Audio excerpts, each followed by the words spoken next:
নমস্কার, কেমন আছো সবাই? নিশ্চয়ই ভালো আছো। আমি চন্দনা আরেকটি নতুন ব্লগে সবাইকে স্বাগত। তো এটা হচ্ছে ১৩ তারিখের ভিডিও। বিকেলে আরকি তুলেছিলাম ট্রেন থেকে। তো অবস্থা খুবই খারাপ। সারাদিন ধরে লোকের সিটে বসে থাকতে হচ্ছে। তারপরে সন্ধ্যেবেলায় গিয়ে দেখো, আমি আর মা খেতে একটা সিটে কষ্ট করে শুয়ে পড়লাম। তারপরে এই যে সকালে মানে ১৪ তারিখে আমরা নেমে গেছি চেন্নাই স্টেশনে।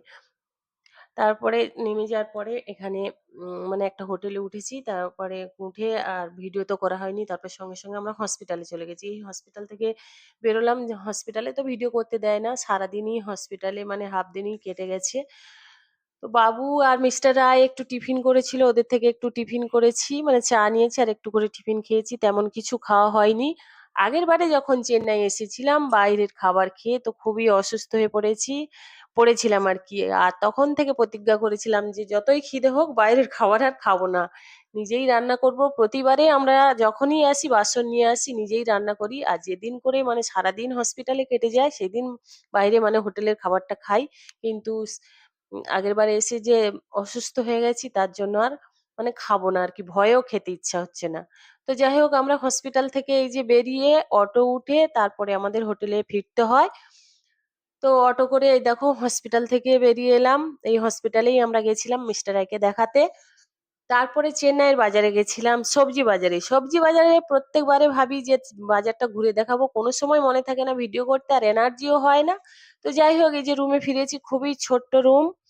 আর যা এখানে রুমের প্রাইস তো যাই হোক উম আ ক এই রুমটাই আমরা নিয়েছিলাম।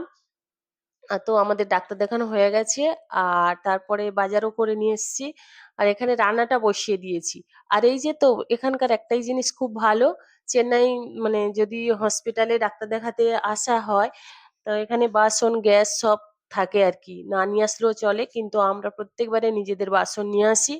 তো যাই হোক আমাদের বাসনে আমরা রান্না করব। এখানে যে মিস্টার রায়ের একটু শরীরটা খারাপ, পেঁপে নিয়ে আসা হয়েছিল। ভাতও বসিয়ে দিয়েছি। এখানে পেঁপে সিদ্ধ, ভাত আগে করে নেব। তারপরে তরকারিগুলো করব। তো বাবুই আমার ক্যামেরাম্যান এখানে ভিডিওটা করে দিচ্ছে এইভাবে। তো যাই হোক কষ্ট করে দেখে নাও। আর তাছাড়া আমি তেমন ভিডিও করতে পারি না। যদি হ্যাঁ, মানে কেউ সাজেস্ট করো তো ভালো হয়। তো যাই হোক এই যে কি, কি রান্না করলাম তো একবার দেখিয়ে দিই। তো এখানে সেই যে মাছ নিয়েছিলাম আ আমরা তো এসি টেনে এসছি, মাছ ভাজা নিয়ে এসছিলাম অনেকটা ছিল, নষ্ট হয়নি। আবার যেহেতু আমরা এই হোটেলটাই নিয়েছি এখানেও এসি একটু ছিল, তার জন্য মাছটা নষ্ট হয়নি। আর বাড়ির মাছ তো ফেলে দেবো কষ্ট, তার জন্য মাছটা আমি ঝাল করে নিয়েছি। ওরা না খাক আমি খাবো। আর এখানে বেগুন ভাজা আর ডিমের তরকারি করেছি। তো সবাই মিলে এই যে খেতে বসে গেলাম তখন ৩টে ৩:৩০ বাজে। তো যাই হোক দেখো কেমন হয়েছে। তো চলো খেয়ে নিই। ভিডিওটা ভালো লাগলে একটা লাইক কমেন্ট করো।